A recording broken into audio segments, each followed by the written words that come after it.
Spoštovane državljanke, spoštovani državljani. Kako smo kmetovali zadnjih 60 let in kakšne so napovedi za prihodnje obdobje?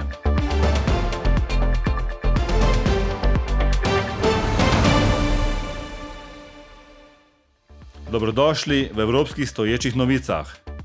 Leto 2022 zaznamuje 60. obletnico izvajanja skupne kmetijske politike, temeljnega kamna evropskega povezovanja, ki evropskim državljanom že 60 leti omogoča zanesljivo preskrbo s hrano in ohranitev življenja na podeželju.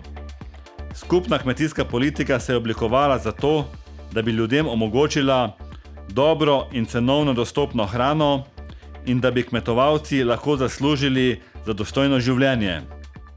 Po 60 letih so ti cilji še vedno veljavni. V vseh letih je Evropska unija prilagajala skupno kmetijsko politiko spreminjajočim se potrebam družbe. To je zgodba o dinamičnem partnerstvu med kmetovalci in Evropo. To partnerstvo se je oblikovalo skozi čas. Skupna kmetijska politika je doživela 3 glavne faze. Evropo je popeljala od pomanjkanja k obilju, spreminjala in prilagajala se je, da bi se spoprijela z novimi izzivi, povezanimi s trajnostjo in okoljem, in razširjala je vlogo kmetovalcev v razvoju podeželja, ki zdaj ne obsega več zgolj predelave hrane. Od nastanka skupne kmetijske politike do danes so svojo zemljo obdelovale in svoje živali vzrejale 3 generacije kmetovalcev. Poleg tega, da prehranjujemo Evropo, kmetovalci zdaj skrbimo tudi za ohranitev podeželja in naših naravnih virov. Igramo tudi osrednjo vlogo pri ponovni oživitvi podeželskih območij in podeželskega gospodarstva. Danes se politika spet spreminja. Cilj je okrepiti konkurenčnost in trajnost kmetijstva ter podeželskih območij po vsej Evropski uniji. Nova politika se odziva na gospodarske, okoljske in ozemeljske izzive, s katerimi se danes sooča Evropa.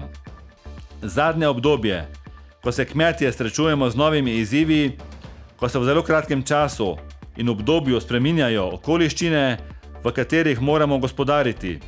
Vse kaže, da bodo v prihodnje potrebni novi pristopi, s katerimi bo potrebno oblikovati modele, po katerih bo možno v krajšem časovnem obdobju odreagirati na nove okoliščine, z namenom, da se zagotavlja stabilnost gospodarjanja kmetijskih gospodarstev in da se zagotavlja stabilnost vertikalne verige na relaciji od kmeta, zadruge, živilsko-predelovalne industrije, trgovske verige in potrošnika.